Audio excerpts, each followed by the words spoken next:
Hey guys, let's get more news about Lakers, but first, don't forget to subscribe and leave your like. Swanson, what would it take for the Clippers to gain ground on the Lakers?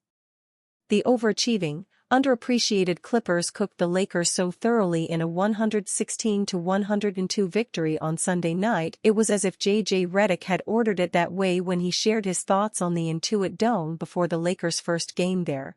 "Well done," he had said, "well done." The chefs hosting the game were only too happy to oblige.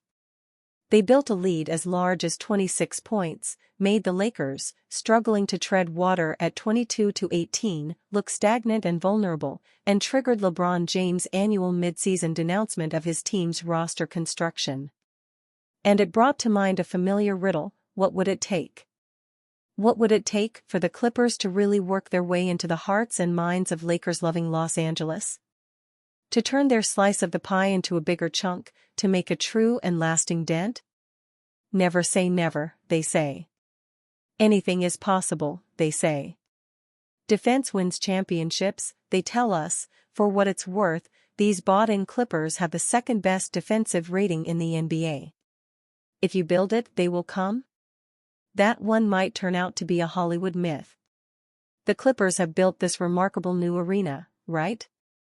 The place is so dope, super dope, that even Lakers fans like Daniel Bulver, visiting for the first time Sunday, had to give props. It's a high-tech hoops palace with so many original flourishes that resonate with basketball connoisseurs. There's the decor, high school jerseys from all over the state lining the wide concourse. "My favorite part," Laker fan Anoop Parikh said. And the outdoor court, steps away from the arena's entrance, inviting to anyone with a jump shot. "I love the basketball court for the people," Sumar Sharma said. "And I love how people react to it. It's not like there's somebody there regulating the system, there's some balls on the court and it's just do whatever you want to do. That's beautiful, that's LA.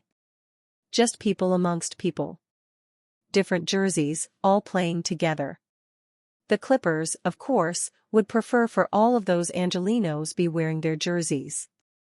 That's why they've cordoned off the wall for only card-carrying Clippers fans, the marquee feature inside the arena, that steep, almost continuous 51-row section behind the basket near the visiting team's bench.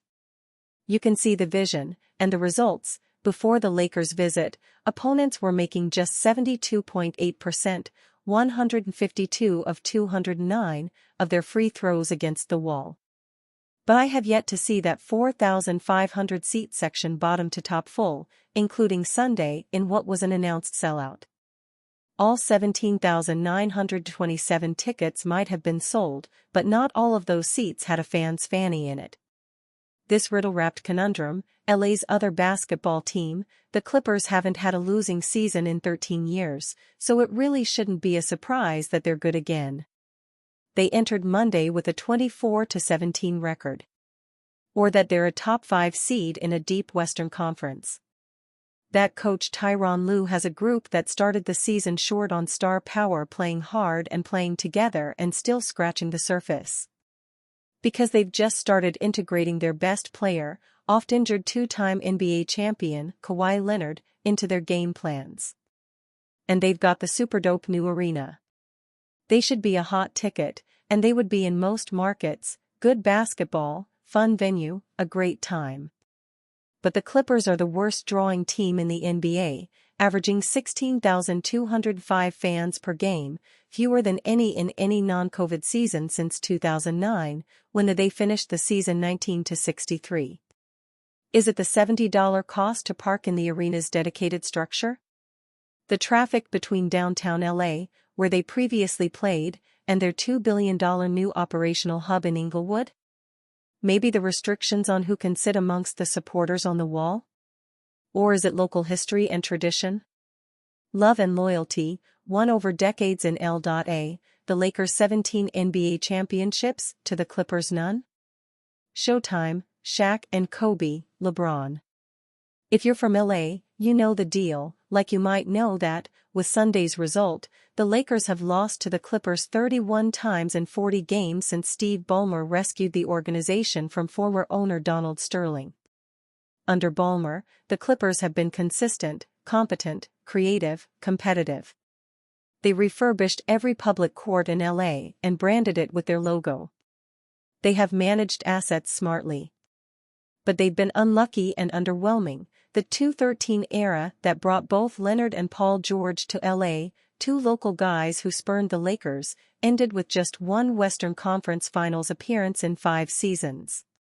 What would it have meant if the Clippers had won one Larry O'Brien championship trophy with one of the George and Leonard teams? Lou Williams said when that 2013 era was tipping off, "We can possibly hear boos at our own parade." Report: Nuggets could be interested in Bruce Brown if he hits buyout market. The Denver Nuggets are a team that could be interested in Toronto Raptors guard Bruce Brown if he is bought out this season. Brown is in the final season of a 2-year, $45 million deal that he originally signed with the Indiana Pacers before he was moved in the Pascal Siakam trade last season. The Raptors are very motivated to move Brown, according to NBA insider Jake Fisher, but there's a chance he could become a buyout candidate if a deal doesn't happen. If no trade materializes involving Brown, he would surely be in great demand as a buyout candidate, Fisher wrote. The Los Angeles Lakers were a leading destination for Brown 2 summers ago, sources said, before Brown secured his stunning 2-year, $45 million balloon contract from the Pacers. Another team, fittingly, to keep in mind for Brown on the buyout market, if it gets that far, would be Denver. The Nuggets, sources say, would love a reunion with the veteran swingman affectionately known as Brucey B. The Lakers could also make a deal for Brown if they want him on the roster. This season, Brown has appeared in just 9 games for Toronto. He's averaging 7.2 points, 3.4 rebounds, and 0.9 assists per game while shooting 43.3% from the field and 31.3% from beyond the arc. A crucial part of Denver's team that won that title in the 2022-23 season, Brown could be a key role player for any contending team if he hits the buyout market. The Lakers certainly learned how much of an impact Brown can have when he helped the Nuggets sweep Los Angeles in the Western Conference Finals during the 2022-23 season. The Lakers currently hold the number 6 seed in the Western Conference after Sunday night's loss to the Los Angeles Clippers. While the Lakers are in the mix for a playoff spot, they are just 1.5 games up on the number 11 seeded Golden State Warriors, so they are far from secure in the standings. If the Lakers want to make a push for a title with LeBron James aging, trading for a solid player like Brown is one way to give the team some extra juice for a playoff push. Kawhi Leonard, James Harden headline lengthy Clippers injury report versus Bulls.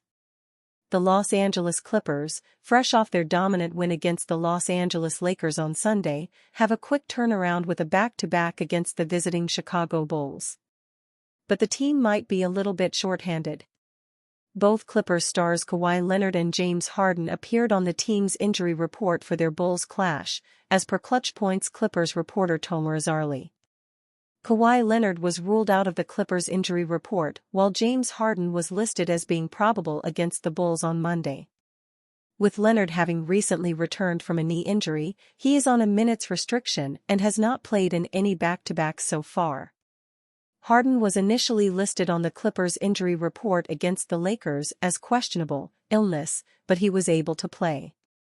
In addition to Leonard, Ivica Zubac was also ruled out against the Bulls. Zubac, who put up a dominant performance against his original team, apparently took a hit to the eye. Norman Powell and Chris Dunn are both listed as questionable, and Nicholas Batum is listed as probable. Powell and Dunn were also initially listed as questionable for the Lakers game. Despite losing an all-star caliber player in Paul George during free agency in the offseason, the Clippers have maintained their status as one of the better teams in the Western Conference. With Leonard having been sidelined to start the season and George with the Philadelphia 76ers, it's been Norman Powell who has turned in an all-star campaign of his own. Powell has appeared in 34 games for the Clippers at a little over 32 minutes per game. He's been averaging 23.6 points, 3.5 rebounds, 2.2 assists, and 1.3 steals with splits of 49.3% shooting from the field, 44.6% shooting from the three-point line, and 83.1% shooting from the free throw line. The Clippers have also been among the NBA's elite defensive teams this season, buoyed by the arrival of assistant coach Jeff Van Gundy as well as Derrick Jones Jr. and Chris Dunn.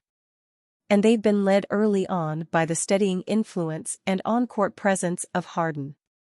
Harden has appeared in 39 games at a little over 33 minutes per game.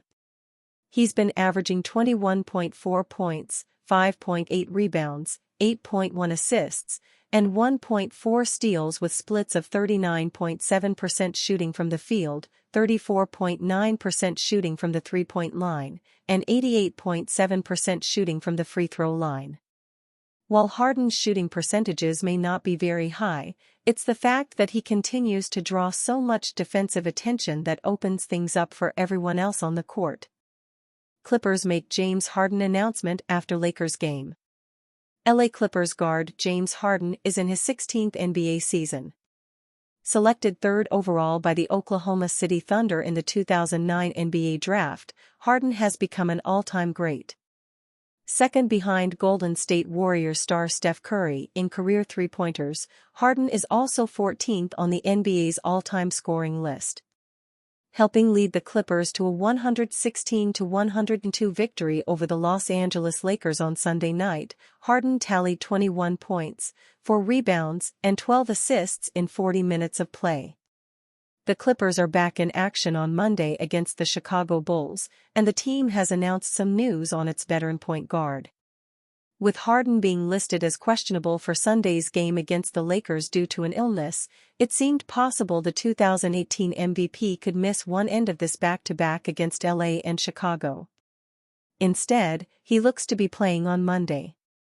The Clippers have announced that Harden is probable to play against the Bulls.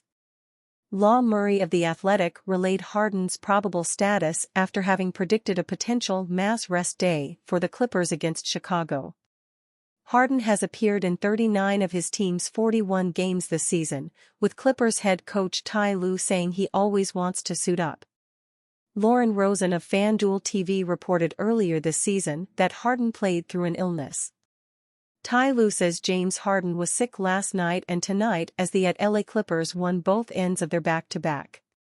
Lue says Harden didn't even consider sitting out in either game.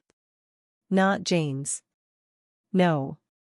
Questionable with an illness on Sunday, it is groin soreness that landed Harden on Monday's injury report. Playing against the Lakers, it seems Harden is prepared to do the same against Chicago, per the Clippers' latest announcement.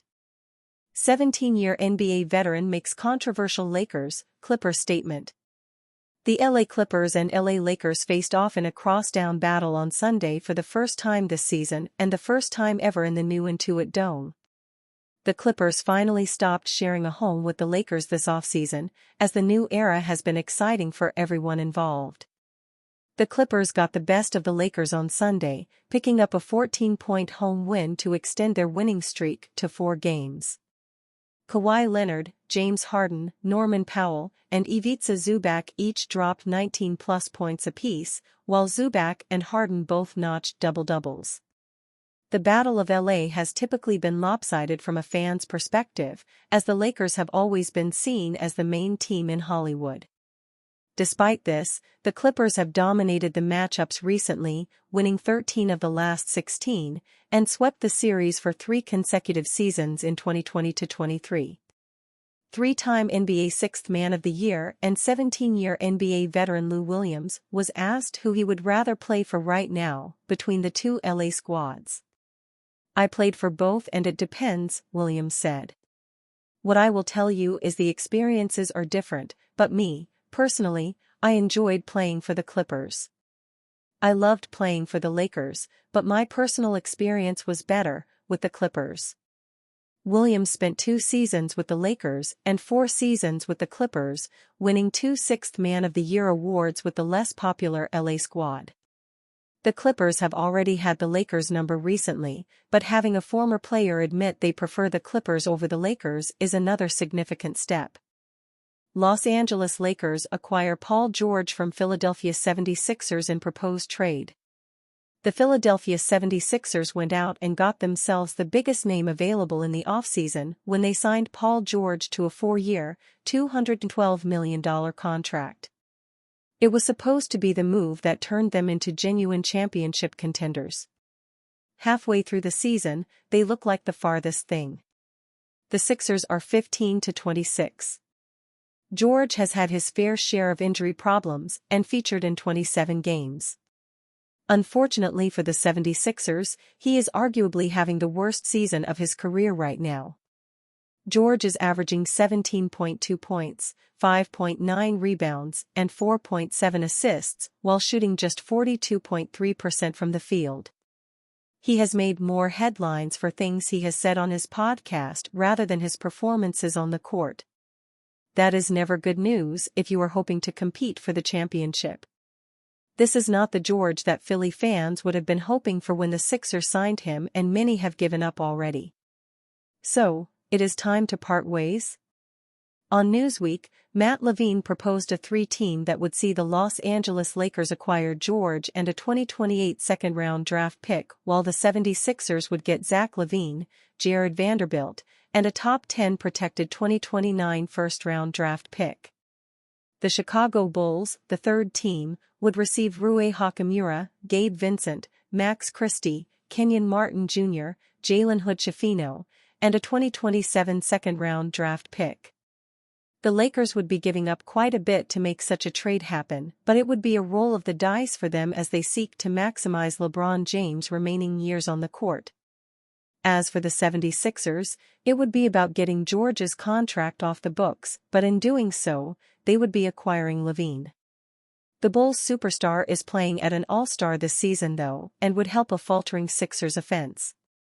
Finally, the Bulls seem to be aiming for a rebuild, and such a trade might give them the chance to do.